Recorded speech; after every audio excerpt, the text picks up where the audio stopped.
گھر سے باہر ہے. ابو حمزہ کی بیوی سمجھدار بھی ہے, ابو حمزہ کی بیوی بلا کی شاعرہ بھی ہے. ابو حمزہ نے جب گھر آنا چھوڑا, کیوں؟ مسلسل بیٹیاں پیدا ہوتی ہیں, ذرا اس واقعے کو بڑے سمجھنے کی کوشش کرنا. ابو حمزہ کو ان کی بیوی نے خط لکھا اور خط میں عربی کے اشعار لکھے. بندے کا مال ابی حمزہ کا لا یاتینا, مال ابی حمزہ کا لا یاتینا, قصبان اللہ نلدل بنینا, تاللہ ما ذالک فی ایدینا, ونحن کالارض لزارعینا, انما ناخذ ما اوتینا, انما ناخذ ما اوتینا, وننبت ما زرعہ فینا. اب دیکھو مردوں کو بھی عربی نہیں آتی, میری ماؤں پر بہنوں کو بھی عربی نہیں آتی. اگر دونوں کو عربی آتی آج کتنا مزہ آتا, ہم عربی کلام سمجھتے, خدا کی قسم کتنا لطف آتا. اس لیے میں کہتا ہوں مرد بھی کوشش کریں, ہم عربی پڑھیں گے, ہماری عورتیں بھی ارادہ کریں کہ ہم عربی پڑھیں گے انشاءاللہ. یہ ادارے اس لیے بنتے ہیں, ان کی فیس کوئی نہیں ہے. اللہ بھائی شیخ سلیم صاحب نے جائے خیر عطا فرمائے, اپنا مکان دینا, اپنا بغیر فنڈ کے ادارے چلانا, یہ کتنا بڑا خدا کا اعزاز ہے. میں علماء اور مولوی سے بھی کہتا ہوں, آپ یقین فرمائیں ہماری حسرت ہوتی ہے اللہ کو ایسا بندہ دے, ہم دین کا کام کریں, وہ کہتے خرچہ میرے ذمہ, کام تمہارے ذمہ. یہ کتنے نیک وقت علماء ہیں کہ جن کو ایسا بندہ ملے, بھائی کام تمہارے ذمہ, خرچہ میرے ذمہ. اس سے بڑی سعادت کوئی دنیا میں ہو سکتی ہے. خدا کی قسم یہ بہت بڑا اعزاز ہے ان علماء کا بھی, اور بہت بڑا اعزاز ہے بھائی سلیم کے لیے بھی, کہ جن کی دولت اس کام پہ لگتی ہے. بس اللہ اس کو قبول فرما لے, اللہ اس کو قبول فرما لے. آپ ذرا چلے میں ترجمہ کرتا ہوں, بات سمجھنا. اس عورت نے عجیب بات لکھی, کہتے ہیں مال ابی حمزہ لا یاتینا, ابو حمزہ کو کیا ہوا, ہمارے پاس نہیں آتے. قصبان اللہ نلدل بنینا, ابو حمزہ ناراض ہو گئے کہ ہمارے یہاں بیٹا پیدا نہیں ہوتا. اللہ ما ذالک فی ایدینا, اللہ کی قسم بیٹے کی پیدائش تو ہمارے اختیار میں نہیں ہے. نحن کالارض لزارعینا, ہماری مثال زمین کی ہے, تمہاری مثال کسان کی ہے. انما ناخذ ما اوتینا, زمین وہی بیج لیتی ہے جو کسان نے ڈالا ہوتا ہے. وننبت ما زرعہ فینا, اور بیج میں سے وہی پودا نکلتا ہے جو بیج کسان نے ڈالا ہوتا ہے. اگر بیٹی ہے تو قصور میرا ہے یا تیرا ہے؟ اگر بیٹی ہے تو قصور میرا ہے. بتاؤ اتنی بڑی اس عورت نے دماغ کی بات کی ہے, وہاں تک مرد بھی نہیں پہنچتا. میں نے یہ واقعہ کیوں سنا ہے, یہ کیا کہ مر چٹکنا, یعنی یار یہ عورت ہے, یہ کیا کہ مر چٹکنا, یہ اسلام کا طریقہ نہیں, یہودیت کا طریقہ ہے عورت کو چٹک دینا. اور خدا کی قسم میں اٹھا کے کہتا ہوں میرے پیغمبر نے ایسے یہودیت کے غلط رسم و رواج کو پدھیڑا ہے, بندہ سوچ بھی نہیں سکتا.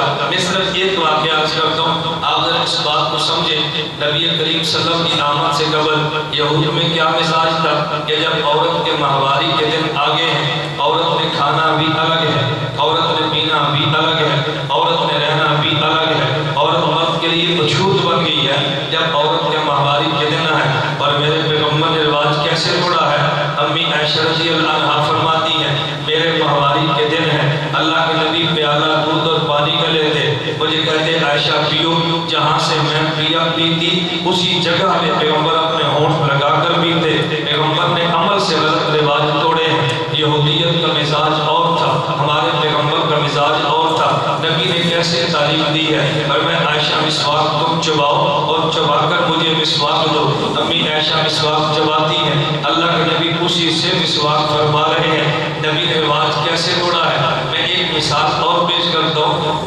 ایک واقعہ لکھا ہے فقی ابو سعود بغدادی کے بارے میں, کہتے ہیں ایک عورت محدثین کے پاس گئی. اس سے ایک مسئلہ یہ بھی سمجھ آئے گا, کبھی ہمارے پاس نادان اور کم علم کو سوال کرتے ہیں, اور یہ قرآن بھی موجود ہے, حدیث بھی موجود ہے, پھر تمہیں فقہ کی کیا ضرورت پیش آئی ہے.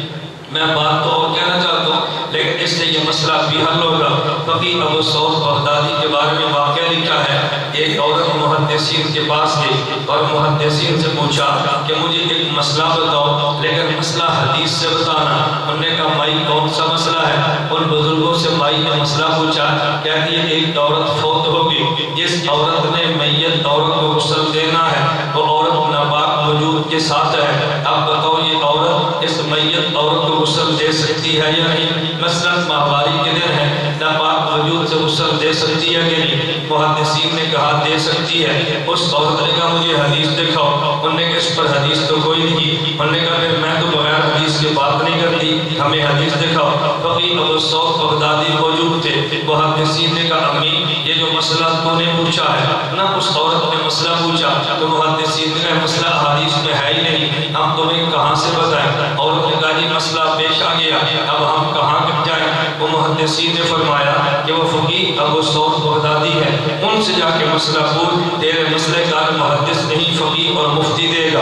عورت وہاں پہ گئی، فقیہ ابو الصوت بغدادی سے پوچھا، حضرت فوت ہونے والی عورت ہے، جس نے غسل دینا وہ بھی عورت ہے، جو کہ عورت کو عورت ہی نے غسل دینا ہے، یہ یاد رکھنا۔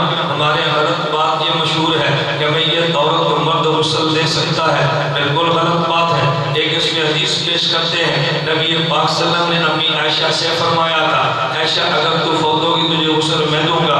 یہ اس وقت کی بات ہے کہ جب ابھی دوسرا حکم نازل نہیں ہوا، اور بعد میں حضرت فاطمہ رضی اللہ عنہا فوت ہوئی ہے، حضرت علی نے غسل دیا ہے، یہ بھی غلط بات ہے۔ غسل حضرت علی نے نہیں دیا، غسل تو عورتوں نے دیا تھا، حضرت علی اور غسل دینے والی عورتوں کو پانی دے رہے تھے، پانی دینا اور بات ہے اور کسی کو غسل دینا اور بات ہے۔ حضرت علی نے غسل نہیں دیا، غسل دینے والوں کے ساتھ تعاون کیا ہے، تعاون کرنا اور ہے اور غسل دینا اور ہے۔ اس لیے کبھی روایات میں آتا ہے حضرت علی بھی ان کے غسل کے اندر شریک تھے۔ شریک ہونے کا مطلب یہ نہیں ہوتا، میں مثال دیتا ہوں، یہ آپ کا مثلا مدرسہ بنا ہے، اس میں مستری بھی کام کرتا ہے، مزدور بھی کام کرتا ہے، انجینئر بھی کام کرتا ہے۔ ادھر سے کسی نے مدرسے کے لیے فنڈ کی اپیل کی تو 1000 روپیہ کسی آدمی نے دے دیا۔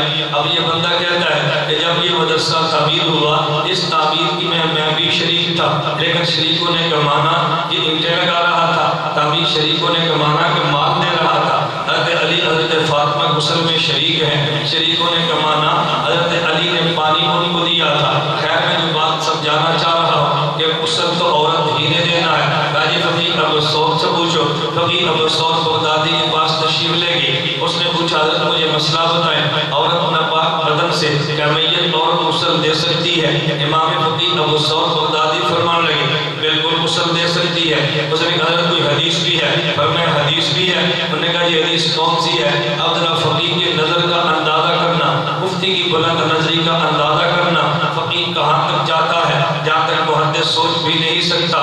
فقیہ ابو الصوت نے فرمایا کہ حدیث مبارک میں ہے نبی پاک صلی اللہ علیہ وسلم اعتکاف میں تھے اور اللہ کے نبی کی جو مسجد نبی ہے اس کے ساتھ متصل حجرہ امی عائشہ کا تھا اور درمیان سے دروازہ کھلتا تھا۔ امی عائشہ اپنے کمرے میں ہے، نبی پاک مسجد نبی میں ہے۔ امی عائشہ خود فرماتی ہے حالت احرام حالت اعتکاف میں اپنے حجرے میں ہوتی، نبی پاک مسجد میں ہوتے اور اللہ کے نبی اپنے سر مبارک کو مسجد سے باہر نکال دیتے اور حجرے میں کر دیتے اور میں اللہ کے نبی کے بالوں کو غسل دیتی، وَأَنَا حَائِضٌ، اور میں ماہواری کی حالت میں ہوتی۔ امام ابو الصوت بغدادی کہتے ہیں اگر امی عائشہ ماہواری کی حالت میں نبی کے سر کو دھو سکتی ہے کہ پھر عورت میت کو ماہواری کی حالت میں کیوں نہیں غسل دے سکتی؟